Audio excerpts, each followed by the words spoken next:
ఒక పని మొదలుపెట్టేటప్పుడు ఎంత కష్టమో తెలుసా? అదే చేయటం మొదలుపెడితే కొంచెం సులువవుతది. అలానే కంప్లీట్‌గా చేసిన తర్వాత ఎంత ఈజీనో, ఎన్ని నెల్లో తెలుసా? ఇంతకు అదేంటి అన్నది మీకు ఈ పాటకే చూస్తేనే అర్థమైపోయింది కదా! అల్లం వెల్లుల్లి పేస్ట్ నేనెలా తయారు చేస్తున్నాను అన్నదే ఈరోజు ఈ వీడియోలో మీతో షేర్ చేసుకుంటున్నానండి. ఏంటి మాకు ఆల్రెడీ ఎప్పుడో తెలుసని అనుకుంటున్నారు కదా! మీకు తెలుసని నాకు కూడా తెలుసండి. అయినా సరే ఈ అల్లాన్ని నేనెక్కడి నుంచి తీసుకొచ్చాను అన్నది చెప్తా. తీసుకొచ్చిన అల్లాన్ని అలా పెట్టేసేయకుండా ఇదిగో ఇలా పేస్ట్ చేసి ఫ్రీజర్‌లో ఫ్రిడ్జ్‌లో పెట్టేసుకున్నామనుకోండి, ఎన్ని నెలలు ఉంటుంది. 1 నెల, 2 నెలల, 3 నెలల చెప్తానండి.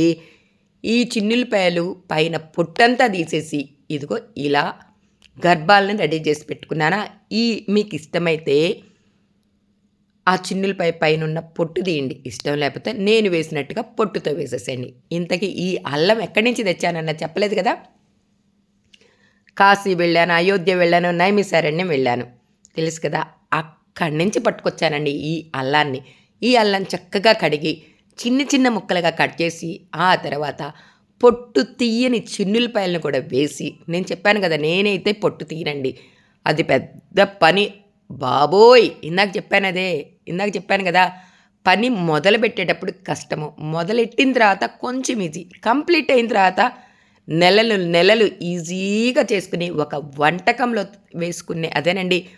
చికెన్ వండుకుంటున్నావా, మటన్ వండుకుంటున్నావా, ఫిష్ వండుకుంటున్నావా, అలానే కూరగాయలతో వంకాయి, బీరకాయ, బెండకాయ, దొండకాయ అని కొన్ని కూరలు వండుకుంటాం కదా!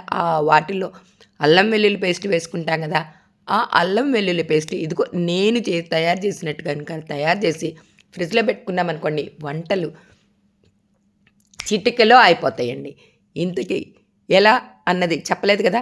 సన్నగా తరిగి పెట్టుకున్న ఈ అల్లం ముక్కల్ని, అలానే పొట్టు తీయని ఈ చిన్నుల్లిపాయల్ని అలా మిక్సీ పట్టేసి, ఆ తర్వాత చిటికెడు ఉప్పు కూడా వేసుకొని, అంటే ఈ క్వాంటిటీకి తగ్గట్టుగా ఉప్పు వేసేసుకొని మిక్సీ వేసేసుకోవటమే. చూసారా ఎంత పేస్ట్ అంటే మెత్తగా అలా మిక్సీ పట్టాను కదా! అలానే మీకు ఇష్టమైతే కొంచెం అంటే కొంచెం నూనె కూడా వేసుకోవచ్చు. ఇంకా ఇష్టమైతే కొంచెం పసుపు కూడా వేసుకోవచ్చు. నేనైతే ఆ పసుపు వేయలేదు, ఈ నూనె వేయలేదు. ఉప్పు మాత్రం వేసేసానండి. ఏ మాటకి ఆ మాట చెప్పాలండి. ఈ ఉప్పు వల్ల ఎంత ఉపయోగాలున్నాయి. చూసారా మిక్సీ వేసేటప్పుడు చాలా త్వరగా మిక్సీ పట్టేటప్పుడు చాలా త్వరగా పేస్ట్ లాగా అయింది చూసారా? అదే వాటర్ పోస్తే ఇంకా త్వరగా పేస్ట్ అవుతది. కానీ అల్లం వెల్లుల్లి పేస్ట్ పాడైపోతది. అట్లా కాకుండా ఇలా ఉప్పు వేసి తయారు చేసుకున్న ఈ అల్లం వెల్లుల్లి పేస్ట్ ఎంతకాలం నిల్వ ఉంటుంది అన్నది మనందరికీ తెలిసిందేనండి. నెల, 2 నెలల, 3 నెలల, 6 నెలల, 6 నెలల పాటు పైనే నిల్వ ఉంటుందండి. చక్కగా ఇలా తయారు చేసుకునే ఈ అల్లం వెల్లుల్లి పేస్టు వంటల్లో వాడుకోవటానికి చాలా ఈజీగా ఉంటుంది కదా! ఇంతకీ నేను ఈ వీడియో మీతో ఎందుకు షేర్ చేసుకున్నానని స్టార్టింగే చెప్పాను కదా!